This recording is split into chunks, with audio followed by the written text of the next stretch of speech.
Good afternoon, everyone. Welcome to room 2 of the Honors Thesis Symposium. We're going to wait about 30 more seconds and let folks come in out of the waiting room. I just cleared a few more, and then we're going to kick off with our final presentation of the afternoon.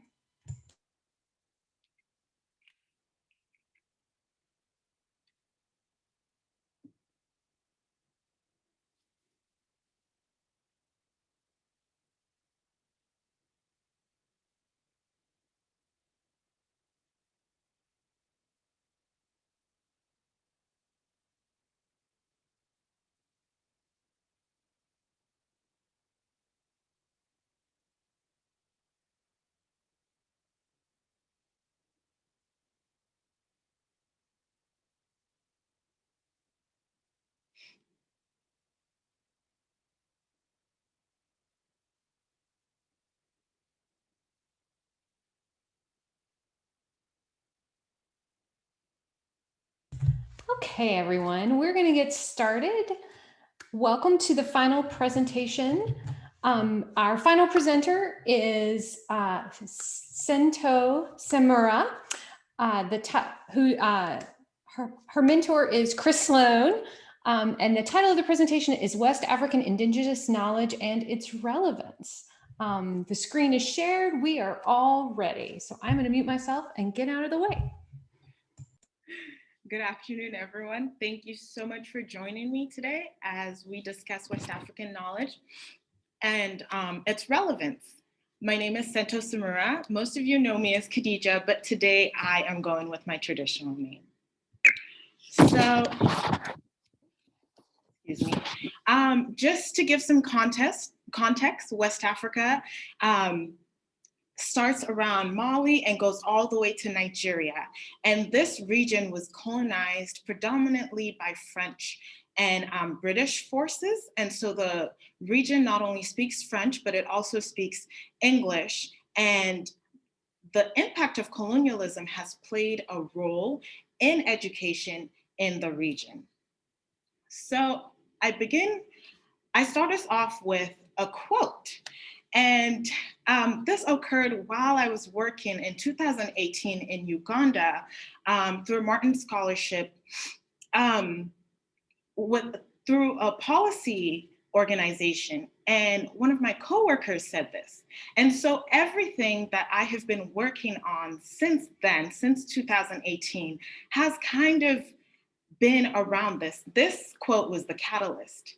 And so the research that you see today is the accumulated, understanding of all of this. So this research, the goal is to determine the relevance of Indigenous knowledge and methods of transmission in current West Africa curricula. So we're going to talk about what West African knowledge is. We're going to talk about the ways in which colonialism disrupted it. And we'll talk about the current education system. And finally, we'll determine its relevance. So again, this is our agenda. We're going to go through our introduction, our literature review, our methodology, our results, and of course, I'll talk about some recommendations. So when talking about West Africa or Indigenous knowledge, we're really talking about knowledge that is specific to a group of people. And it is specific in such a way that it is a guideline for this group of people to live their everyday life, to navigate their environment. And so in West Africa, some of the methods of transmission included oral literature, African science and technology, music and dance. And this is to really illustrate the fact that there were so many avenues for education. Students were constantly surrounded by education.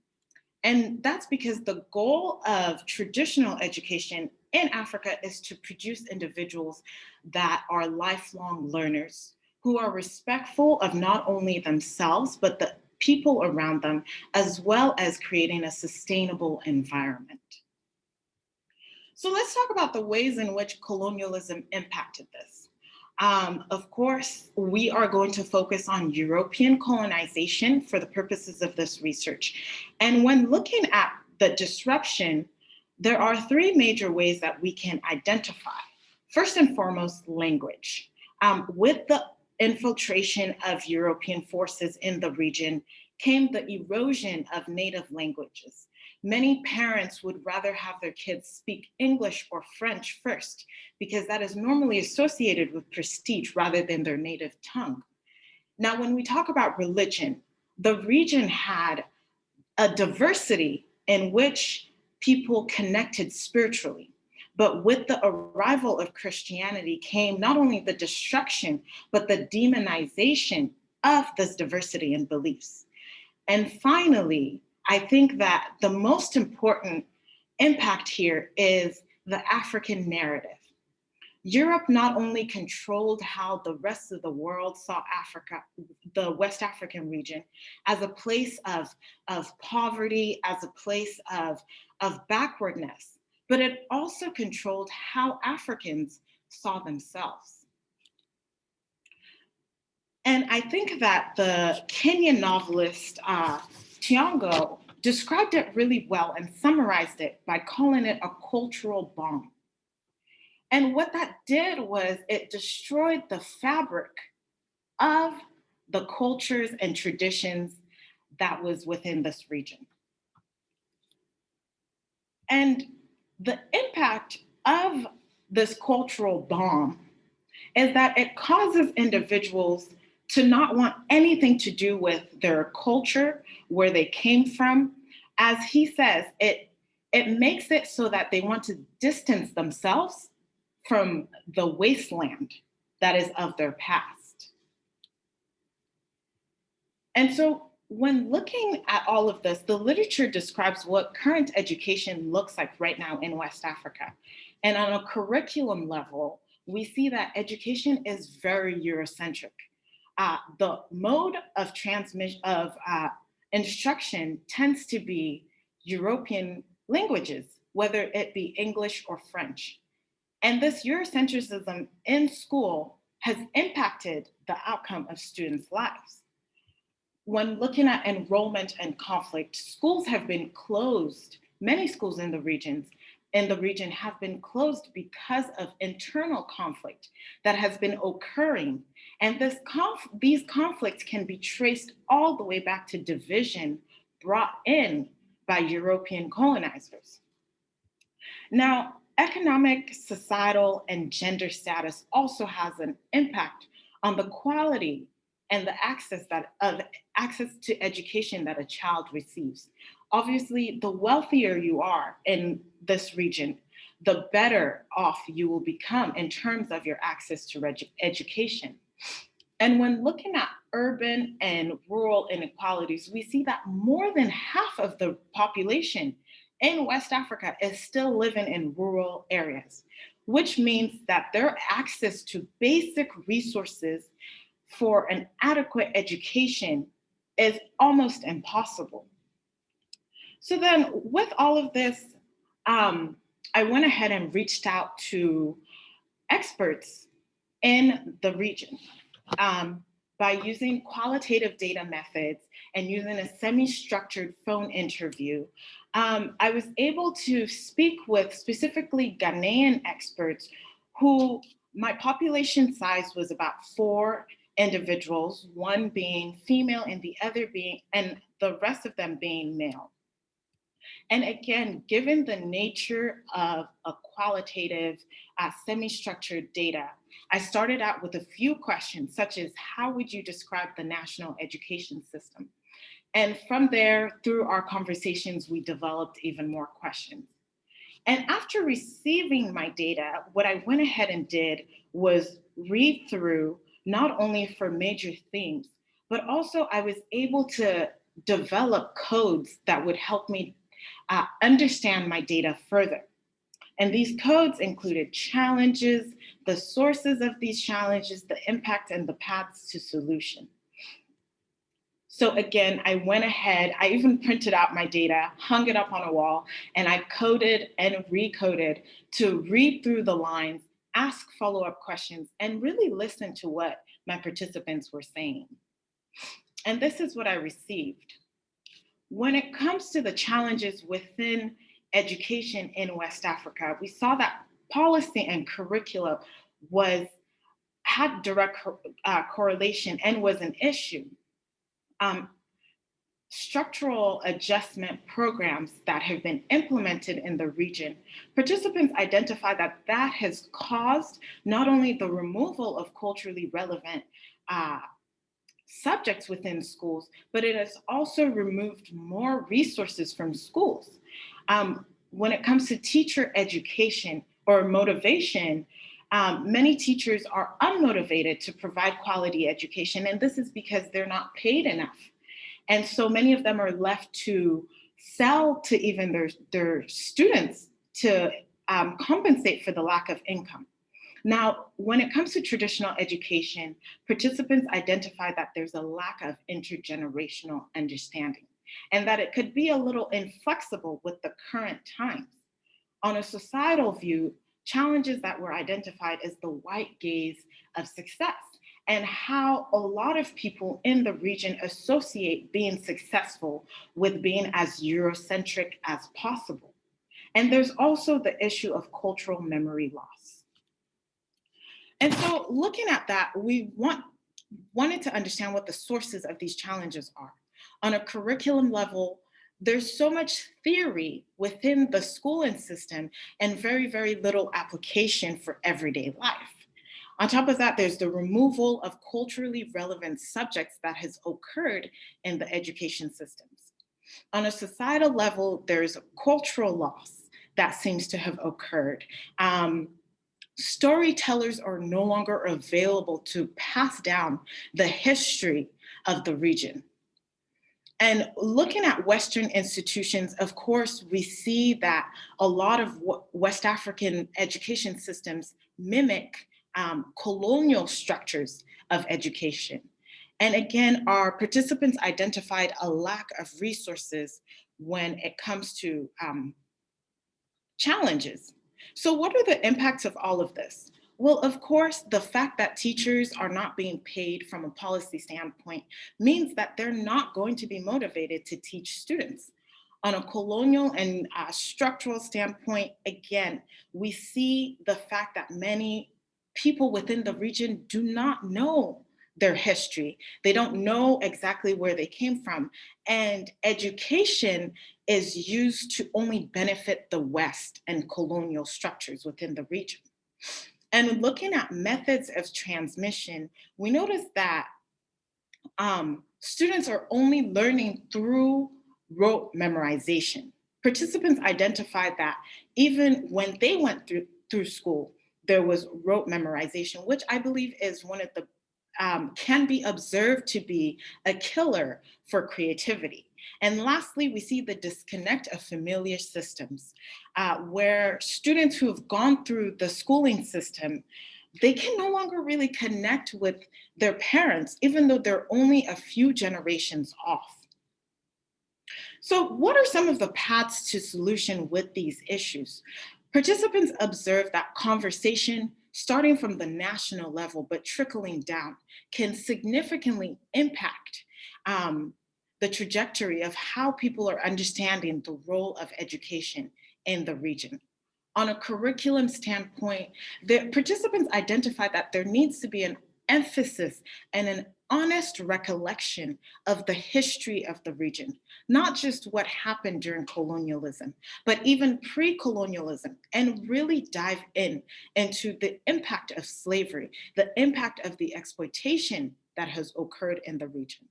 And of course, lastly, they identify that student-centered learning environments are needed. So, with that, we look at our limitations and ethical consideration. And one thing that I want to point out is the fact that there was only one woman in my study, and that significantly limited the perspective that was provided to me. But not only that, I think that um, it points out the fact it points out who gets the opportunity to be educated about these topics. And so, what are some of my recommendations? I think that as someone who hopes to continue this research into graduate school, I think that something that policymakers should greatly consider is including Indigenous methods into their learning, into the curriculum, and also conducting with local leaders, Indigenous leaders, about recollecting the history of the region. I also believe that there needs to be intergenerational conversations, not only for healing, but to provide understanding of where both groups are coming from. And finally, but most importantly, I think that community exploration is important. Um, I think that it is essential for the region to start searching for the history that seems to have been missing for quite a long time, to understand that, because without knowing where you came from, it's really difficult to know where you're going. So with that, I would like to say thank you to my advisor, Dr. Chris Sloan, for his expertise. I would like to thank Kofi Mohammed for his expertise as well, and to my participants who shared their knowledge and experience with me. And lastly, I would like, if you've noticed through my slides, there have been masks in every single one of them. And these masks are masks that you will find in European museums, not the continent of Africa. And this is because they were looted. And so not only are children being stripped of the opportunity to learn about the importance of these masks, why our people created them, but also it is something that seems so foreign. So with that, I want to close with a quote from Dr. Nana Opoku-Edgemont, who I had the awesome opportunity of interviewing last year. And she said, individuals ask fundamental questions that include, who am I? Where do I come from? Why am I here? What is here? And where is my place in all of this? And I think that these questions are fundamental for West Africans to be looking into fervorously in order for us to understand what has really occurred in the West African region. So I want to thank you guys for joining me, and I open the floor for discussion. Round of applause for Sinto, please. Thank you so much. So as always, please feel free to unmute and ask your question directly. If you would prefer to use the chat, and I'm not going to take your quote down. I think we need to leave it up there for a little bit. Thank you. Let folks settle into their questions.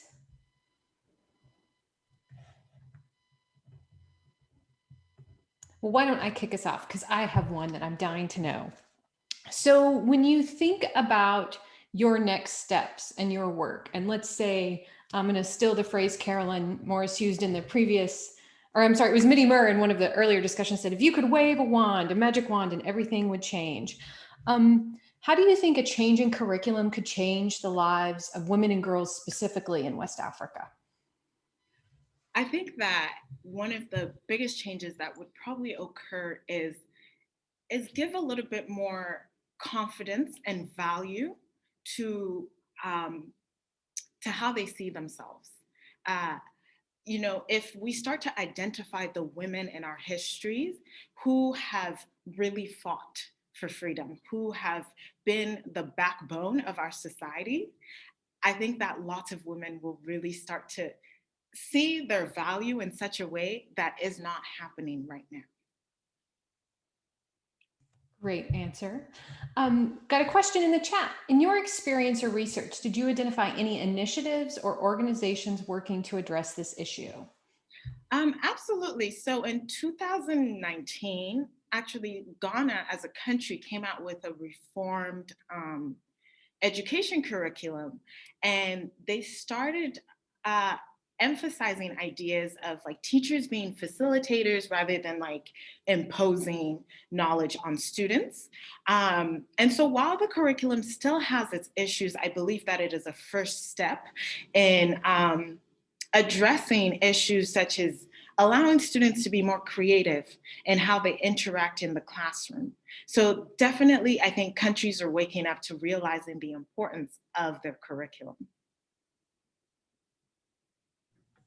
Hi, this is Caroline. Wonderful presentation. It's so neat to see the culmination of all this work.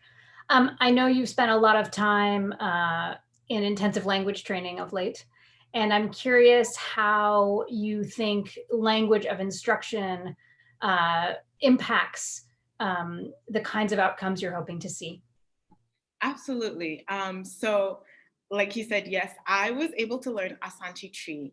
And while sitting in the classroom with students, I noticed that it was much more easier for them to connect and understand information. And research has also shown that students can comprehend even better when they are taught in their native language and will be able to acquire foreign languages even better. So being taught in the native language is something that can boost a student's confidence in the subject rather than struggling to understand the language and the concept that's being taught to them. Thank you. Other questions? Again, please use the chat or feel free to unmute yourself and ask directly. I have a quick question. First of all, well done, Khadija. That was so well put, so well presented. But what was the value of you being able to see this firsthand and kind of interacting first person as opposed to like being able to do the study, from afar? What value did it add to your perspective, your research, and your recommendation? Absolutely. So for me, I kind of went through this period of like identity crisis of like, what does it even mean to be an African woman? And so that was kind of like another catalyst for me to go through this data. And so one of the benefits has been increased understanding of where I come from and who I am. And I think that that is so pivotal in self-actualization of a person. And so rather than using imported identities, I am actually able to say, this is who I am, and that's that. And I feel like being able to not only go to different countries and start asking these questions and interacting with people, I think one thing that it did is it started conversations. It enlightened me in huge ways. And I think that also people that I was able to interact with, it was a great information exchange as well.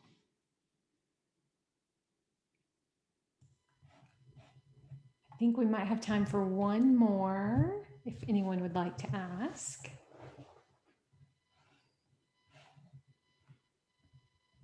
And while you're thinking on your question, I'd like to turn it over to Dr. Sloan to say a few words about Sento for us, or Khadija, however you would like, however you know her. Sento, yes. And I feel truly honored that once I found out that was her African name, that she allowed me to actually call her by that. So I was really appreciative. I can't tell you and this group on how in awe I am of her work and her work ethic and how hard she worked on this. And it was really nice and really interesting and just sort of refreshing to see somebody who was seeing something and kind of peeling away the onion layers for the first time and digging deep. And it reminded me, I was a Peace Corps volunteer in the Philippines, and I remember working in a school and was so surprised that it was built, it was exactly like my elementary school, because of course it was a US colony, right? And just that experience sent me down this rabbit hole that led me to in this cyberspace right here as an academic. And one of the things that Sento ended that slideshow was with where is my place in all of this? Well, her place is here inside the scholarship, inside the kind of academy.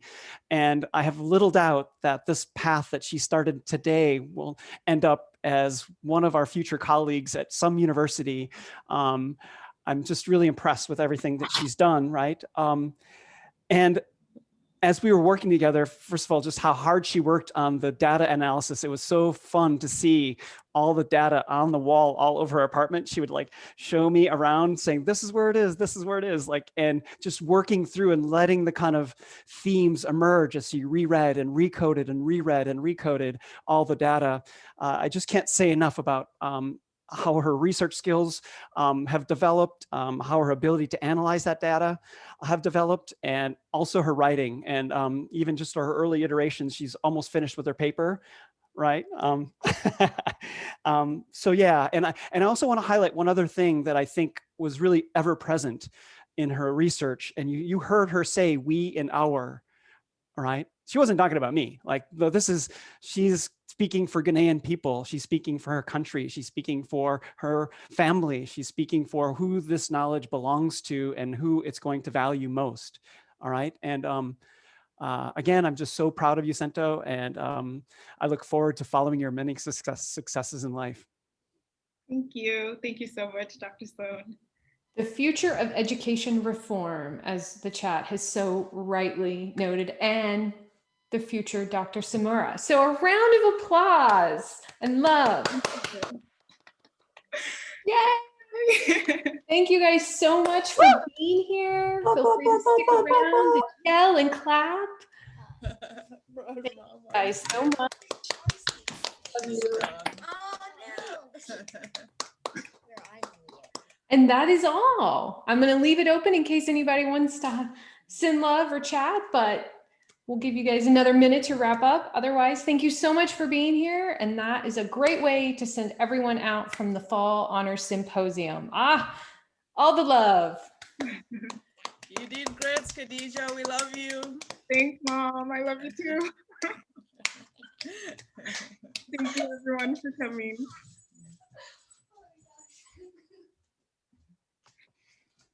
Okay. So we're gonna leave her. So proud of you. So proud. Okay. Thank you, guys. I'm gonna go. Bye. Good job, Dij. Thanks, my love. I love you. Love you too. It was amazing. Thank you, Dr. Proud. Thank you so much. It's great seeing you. Good